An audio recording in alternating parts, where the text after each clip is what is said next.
Technology and life are seamlessly integrated into this world, creating a mesmerizing illusion of nature that conceals the truth of its existence. In this technologically advanced world, the line between nature and artifice has blurred into non-existence. Every aspect of life is interwoven with technology, creating an immersive experience indistinguishable from the natural world. The air you breathe, the water you drink, and the ground you walk on are all meticulously crafted illusions. The Hypostyle Hall, with its towering pillars and soft diffusion of natural light, creates an atmosphere that encourages introspection and contemplation. While initially imposing, the structure's grandeur highlights the ephemeral nature of individual existence and the enduring strength of collective unity. Within this space, the pursuit of utopia is stripped of its embellishments and revealed as a fundamental truth. The hall transcends its physical form and becomes a sanctuary for self-discovery. Here, the carefully constructed masks and roles that individuals adopt in society are shed, revealing the unadorned essence of the self. This process of self-revelation is not merely an isolation exercise, but is deeply intertwined with understanding one's place within the larger community. The hall fosters an environment where individuals can connect with their authentic selves while recognizing their interconnectedness with others. The hall is a virtual space that transcends illusion, with walls and columns radiating a raw, unadorned authenticity. Here, the grandeur of artifice gives way to something more profound and enduring, a quiet, almost defiant simplicity.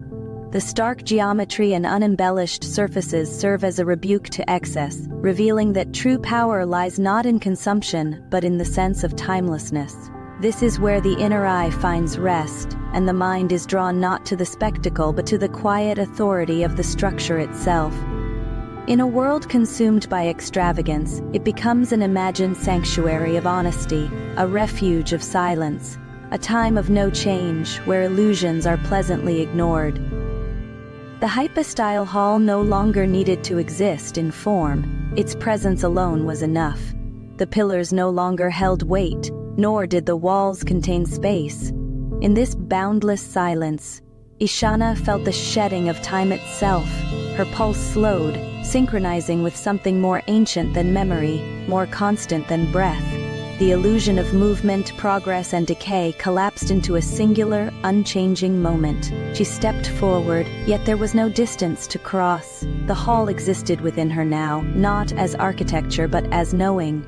The digital hum of the outside world faded, and the stillness of permanence came into its place. This was not stagnation, but a return to a reawakening. For the first time, she was neither an observer nor a participant.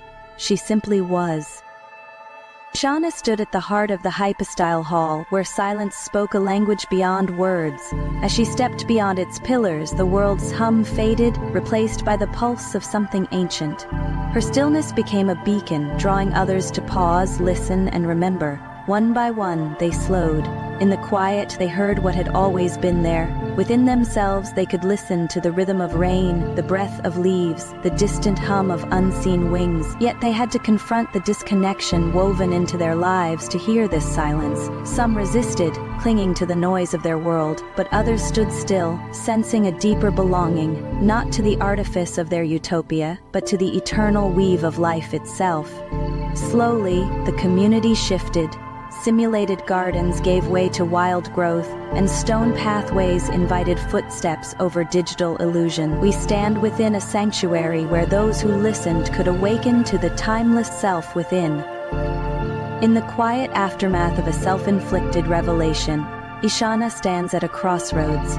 The comforting veil of simulated perfection now appears fragile and almost transparent, but who would want to dismantle a seamless illusion? Ishana faces a stark choice: retreat to the familiar and bask in the blissful ignorance of a crafted utopia, or embrace the raw, unadorned truth that has constructed the Hypostyle Hall. This is a moment of significant decision. Will she freeze, fight, or flee? When everyone recognizes their shared paradox, will they cling to the artifice, actively forge a new reality, or step forward? You are not alone.